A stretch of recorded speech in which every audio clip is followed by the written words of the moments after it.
Hey guys, this is Brad at iOps360. Today's webinar is going to cover the setting up of your profile, how you want to get notified, the Google Calendar sync, the subscriptions to shift notifications, those kind of things. So when you log in, we're going to go up and click on your name in the top right hand corner, or you can go under the Users tab and then Users List.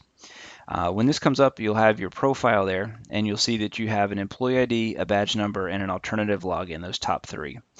Those are the different ways you can log into the system. You can also use your email address that's on file. Any of those could be your login on that home page, so whichever one's shorter for you is kind of the easiest thing, the quickest way to get in there.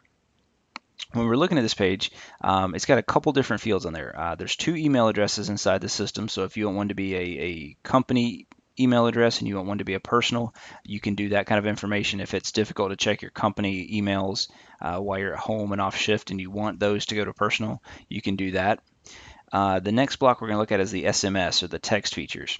So when the scheduler is sending out notifications, if your shift has changed or if there's some critical information, staffing needs, those kind of things, you're going to get notified outside the system. And that can either be through those email addresses, through the text notification, or through the iOps360 app. Once you register for the iOps360 app, that's in iOS and Android, the system is automatically going to turn off the SMS and the email notifications just so that you're not getting bombarded with three different notifications for every time your schedule changes, that kind of stuff. So you can go in there and set up each of these, configure these, designate where the notifications are going to go to by clicking on Edit Your Profile up in the top right-hand corner. So when it comes in, you may see some of these fields. Some of these may be disabled if you don't have access to change it from an admin level, like the badge number, employee ID. Those are going to be restricted back to the admin side, so those may be disabled. But just kind of a general review of these things. The lower section is going to be contact information. It's not required to be inside the system, but if you guys want to be, heaven forbid, there was some incident occurred and that demographic stuff needed to be in there, that's where we can place that stuff on the demographics and on the contact information. So when we click on the contact, you're going to see the primary and the secondary email addresses. They're going to both go out at the same time, so one doesn't go first, and if it fails, it goes to the second. Both of these are going to go out. So again, that could be a company one, and then that could be a personal one if you wanted that, or just be personal. It's up to you guys. The next block over here is going to be the SMS and texting features. Cool thing about this is actually a two-way texting system. So once you sign up for it, there's going to be a green button there to sign up. It's going to send you a confirmation code, and you're going to reply back to it with that confirmation code. And that's just going to ensure that everything is set up correctly.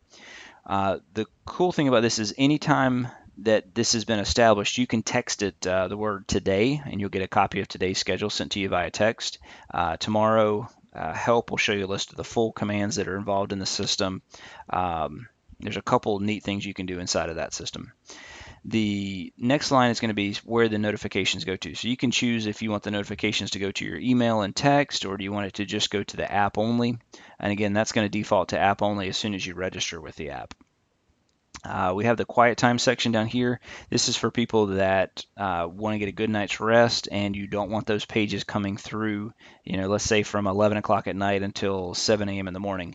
You can turn on the quiet time feature, and then it's going to ask you for which hours you don't want to receive those. Any notifications will be held up until that notification quiet time is over, and then all those messages will come back to you. So it's kind of like a little pause of notifications.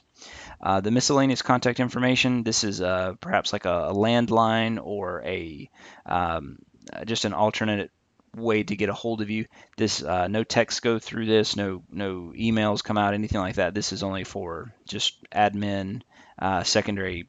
They could pick it up, call you, kind of like a repository of your information.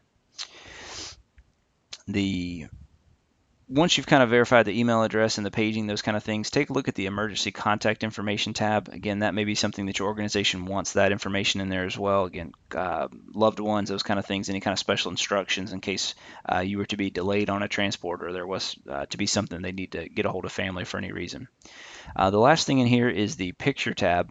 You can upload a copy of any kind of profile picture you'd like, and that'll be attached to your profile, and that'll be shown in a couple different places.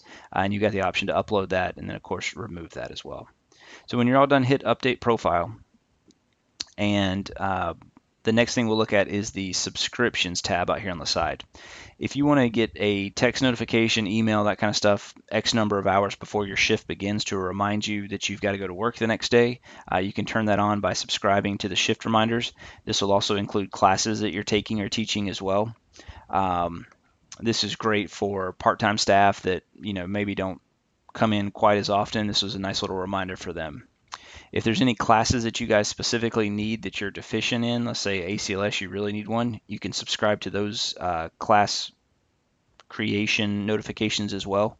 What this is going to be really good is if you've got something that's expiring that, we teach ACLS classes, let's say twice a year, and they tend to fill up very quickly. That'd be something where if you need that, you can turn that on. As soon as the admins create a new class, then it's automatically going to email you so you can jump on it and get it quick. The last section here is going to be the Google Calendar sync.